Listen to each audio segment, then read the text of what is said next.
Good afternoon. This is Robert Chappell, Executive Editor of Madison365, with your coronavirus and other news update for Saturday, August 15th. It is a beautiful day. I hope you're able to enjoy it. We'll get right into the numbers here. Just realized there's a big typo in the story on our website that I'm going to fix. What we'll do is I'll go through these numbers.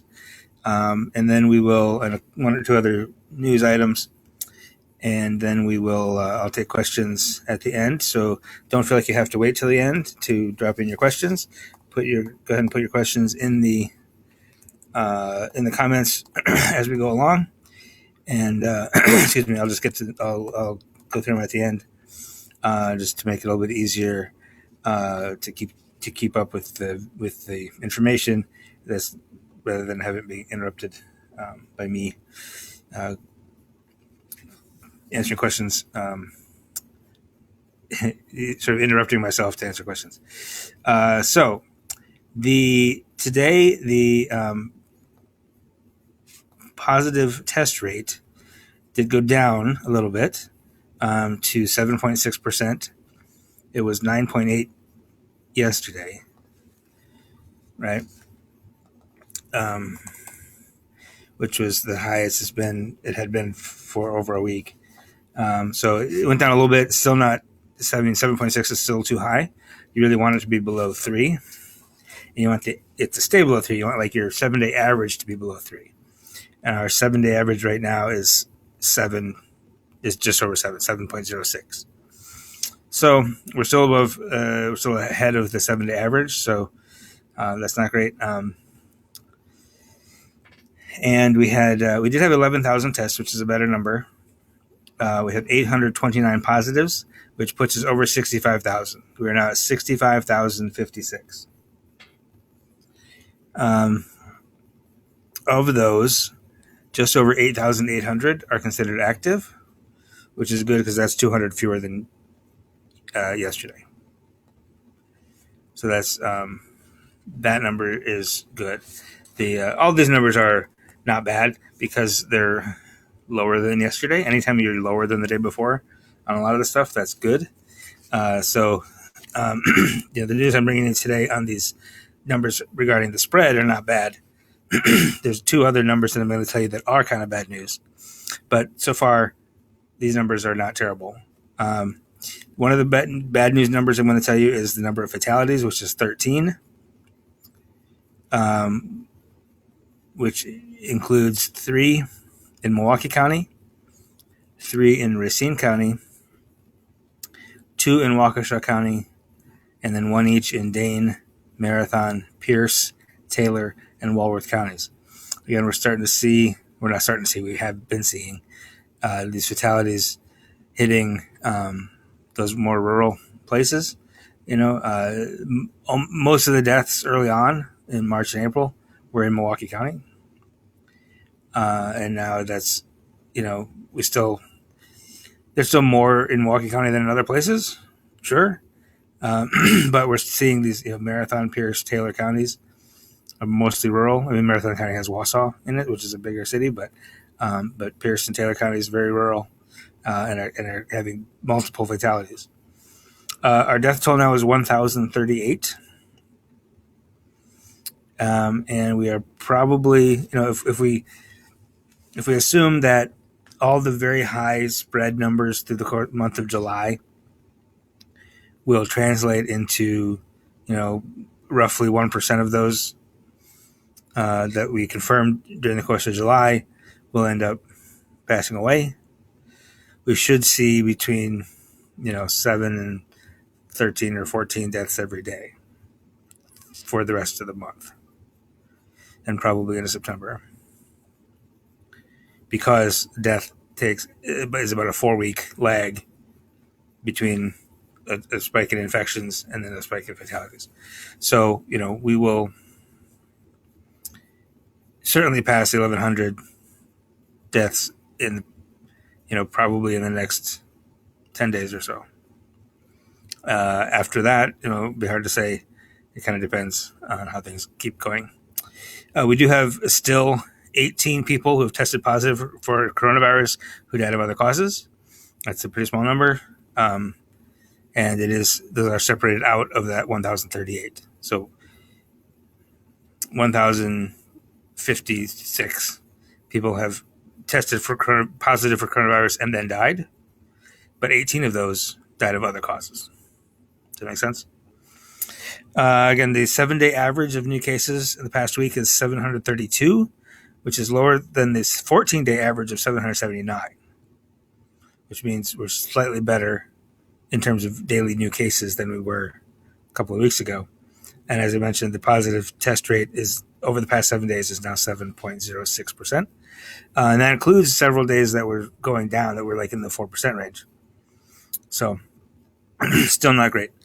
For the past week, for the past 7 days, we've averaged 6 deaths every day and 7 per day over the past 2 weeks. I would anticipate that going up slightly over the next week. Just looking at the numbers, at the positive test numbers from 3 and 4 weeks ago, I would anticipate that going up slightly. I hope it doesn't, and if I'm proven wrong, that would be great. Let's talk about some localities. Milwaukee County, as usual, is the leader on this number of cases with 175, and 14.8% of the tests coming back positive. Brown County, I'm going to skip Brown County for now because I'm going to tell you, here are the counties where the positive test rate is higher than the state average. Okay, Dodge County, just north of here in Dane County, 26 new cases and 22.6% positive tests. Greene County, to the south of Dane County, is 16 new cases to the south and west of Dane County. 16 cases, 13.4% positives. Jefferson County, 11 cases, 12.8% positive. Kenosha County, not good today, 37 cases and 29% positive tests. Ozaukee County, 13 cases, 8.67% positive. Sheboygan County, again on the list here, 21 new cases, 10.5% positives. Walworth County, 49 new cases, 14.16% positive. Washington County, 19 new cases, 15.6% positives. Waukesha County, 89 new cases, 13% positive. Waupaca County, 13 new cases, 17.1% positives. Worth noting that Walworth County was kind of the origin place of a lot of the reopen protests back in April. A lot of sort of deniers and people in that area that either don't think it's that big a deal or just don't think we should do anything about it. And now they've had several fatalities over the past couple of weeks, and it's unfortunate. Now let's talk about a couple localities that have slightly better numbers, that are higher case counts but better percentages. Brown County, 44 new cases, 3.5% positive tests. That's good. Calumet County, again on my list here, 15 new cases but 6.9% positive, which is better than the state average. Dane County, 34 cases today, 2.9% positives. Fond du Lac County, 13 cases and 5.4% positive, so that's not too bad. Manitowoc County, I keep seeing Manitowoc County and Sheboygan County both on the list. Every time one is on the list, the other is too. There's two little counties that are relatively small counties geographically, but they're right next door to each other. 18 new cases in Manitowoc County, but 6.75% positive, so not too bad. Marathon County, 11 cases, 3.5% positives. Outagamie County, 15 cases, 6.6% positives. Racine County, not doing too bad today. It's 22 new cases and 6.7% positive. Not great, but not bad. Winnebago County, 15 new cases, 3.5% positives. And Wood County, 15 cases and 3.9% positive tests. A little disappointed today that we did not get any hospitalization data. When I first looked at it, you go, oh, it didn't change at all from yesterday. And then you look at the date and it said, you find out it hasn't actually been updated at all today. So, if we get a new update of hospitalization data tomorrow, we'll let you know that. The rate of disparity in racial disparity and ethnic disparity is getting better. Right now, of the 65,000 cases, about almost 23%. Yesterday was, the last several days has been basically 23%. Now it's about 22.7. So basically 23%, but a little better. Of total cases are Latino, which is far higher than their proportion of the entire population, which is only about 7%. But today's cases were 10.4%. So still a little higher than their normal proportion of the entire population, but not as high as it has been in the past. Similarly, black people make up 14% of all cases. That was closer to 20, not that long ago. They're 21% of the total deaths are black, and black people make up only 6% of the state's population. So you can say those are getting better, but the fact that it's gotten better to the point that black people are only twice as likely to get it as anyone else. That's still not a good thing to say, but it is good that they're getting better. Now, is the other number that I don't like that I'm going to tell you about today, and that is rate of transmission.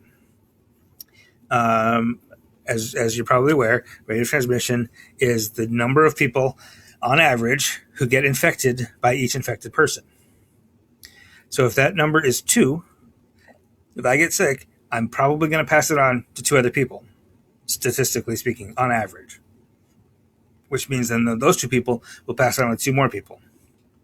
And each round of infection will be double the previous round, right? If the rate of transmission is 2.0, this is a catastrophe very quickly, right? If that number is 1, that means that every 100 people who get it pass it on to 100 more people, and each sort of round of infection is the same size. So it doesn't spread any bigger, but it doesn't go away either. It doesn't get better. So if that number is below 1, that means each round of infection will be smaller than the previous round, and eventually the thing will go away. If that is slightly more than 1, each round of infection will be slightly larger than the previous round, and it'll continue to spread. It just depends on how quickly or how slowly. So we've been below 1 for some time now, I think a couple of weeks, if I'm not mistaken. But we've always kind of been in the 0.9 to 0.97 range to 0.99 one day. Today we are over 1 again. We are 1.02, which means if for every 100 people who are infected right now, well, actually, let me put it this way, because this data is aggregate data from the past, 5 to 7 days. So it's not necessarily predictive of those 800 people today, what they're going to do in the future. But what it tells us is for every 100 people who were infected, say on Wednesday, they will have passed it on to 102 people. So now there's 202 people. And then those 202 people will pass it on to 204 other people. So now we have 606 people. Right? So yeah, each round is slightly larger than the previous round. Just a little bit larger, but larger. So we don't like the fact that that's over 1. We don't feel terrible that it's 1.02, but if it's over 1, that's bad news. We don't like that. Okay. So that's what I have for you for coronavirus infection. I see Margie has a question, and it is not a dumb question at all. Don't apologize for asking dumb questions. Is it possible for a person to test positive for COVID-19 after the person has died of something else? This is part of an autopsy, or just because the test result comes after the person has died? And my understanding is, yes, that is absolutely possible. I don't know how often it happens. I don't know whether it's actually ever happened in Wisconsin. I don't know if any of those 18 people were sort of posthumously diagnosed. I think in some other states, there's been some investigation of deaths that would not have been investigated before. In places like New York City or Los Angeles or Miami, people older people will just die at home alone or whatever, and it's just sort of chalked up to old age or heart attack or whatever, and there's not an autopsy is not worth the resources.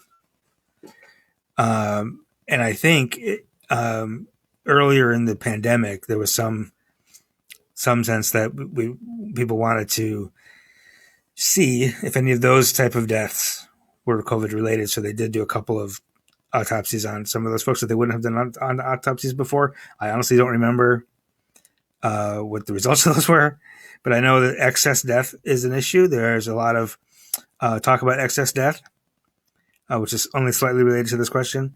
That basically there's you're looking at the number of deaths that have happened this year versus deaths of all causes this year versus previous years, and it's pretty high. It's like 144,000. More people have died this year than last year, and a lot of those may have been COVID deaths that are just haven't been attributed that way. But again, there is a possibility to test a dead person's blood for the antibodies, as well as I would imagine, depending on, I guess, I have no idea actually whether you can actually test for active virus in the tissues of a deceased person's body. I don't know that. I do know that it is possible to confirm a diagnosis posthumously. And again, I don't know if that has actually happened or not. So thank you for the question, Margie. If there's any questions, drop them in there. I have a couple other news items to mention. First of all, tomorrow, if you're in Madison or in the Madison area, tomorrow is the beginning of Black Restaurant Week. The restaurant business has been very hard lately, as I'm sure you're aware. And there are a surprising number of Black-owned restaurants in Madison, of a wide variety, despite what the former vice president has said about African Americans community being diverse or not. There's a ton of variety and diversity in the Black-owned restaurants in Madison. There's food carts, there's caterers, there's confectioners, there's just regular soul food restaurants, African cuisine restaurants, and they're about more than 30 are participating in Black Restaurant Week. A lot of them are doing like takeout, and some of them have outdoor dining. And there's also a concerted effort, and a lot of them will have daily specials this week. So if you go to just Google the Madison Black Chamber of Commerce is putting this on. So they have this on their website. They have all the specials and everything there. But also there's an app that you can get on your iPhone or your Android, and it's called Marketplace BRW, Black Restaurant Week. And you can order between tomorrow and Tuesday. You can order whatever you want on that app and then go pick it up on Sunday, the following Sunday, the 23rd.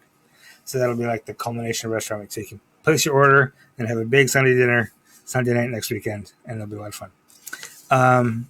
I also mentioned yesterday a bit of soccer news, a bit of local soccer news that's interesting news even for those of you who are not soccer fans.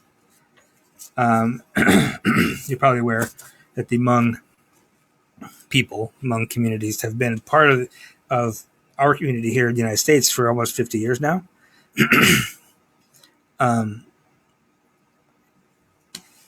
Many refugees came over from Laos and other nations in Southeast Asia during and immediately after the Vietnam War.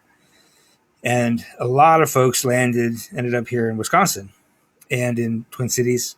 And then there's also a sizable Hmong community in California. But, the largest Hmong community actually in the United States is here in Wisconsin. So 50 years later, we're getting a lot of first Hmong American, this and that. And the Forward Madison Football Club is our local professional soccer team. In January, signed a 19-year-old soccer player named Michael Vang, who's from Twin Cities area. And when he signed, he became the first Hmong American professional soccer player ever in the United States. So he had played previously in Portugal. When he was 18, he went to Portugal to play, then came back and signed with Forward Madison. Problem is, when you go from one country to another playing soccer, there's a bunch of paperwork that has to happen, and that his playing rights actually were still owned by the Portuguese Soccer Federation. And they didn't know this until like the day before the first game. So suddenly he missed the first 3 games of the season which the season was delayed, obviously just started a couple weeks ago. So he finally was able to play last night, and last night he got the start, and he became the first Hmong American to play in a professional soccer game in the United States. 7 minutes after the game started, here's what happened. Foot, and for South Georgia Tormenta, keep it moving. There's an appeal for handball. John Millerese saying there's been a good start, but here comes forward Madison. Paolo Jr. into the middle. There it is! How about that for a fast start for forward Madison? And how about that on his debut, Michael Vang? Foot, and for South Georgia Tormenta. Scored his first professional goal, became the first Hmong American player to score a goal in a professional soccer game. 7 minutes in. That was the first of 4 goals that Forward Madison scored against South Georgia Tormenta. That was their largest victory, their most lopsided victory in club history. 4-0 win. Moved them, only 3 games into the season, so there's not a lot of. So the standings are really volatile, but they went from 10th to 5th just by that win. And then they have a midweek game this week, and on Wednesday night they're going to Omaha to take on Union Omaha, and that should be actually a really good matchup. Union Omaha is an expansion club, but they're in second place, and they're very, very good. So I'm really looking forward to that match. I believe that is all I have for you today. I hope you are able to enjoy the rest of your weekend. We'll be back tomorrow with all the news that you need to get ready for the week. Enjoy your Saturday, and we will see you again tomorrow.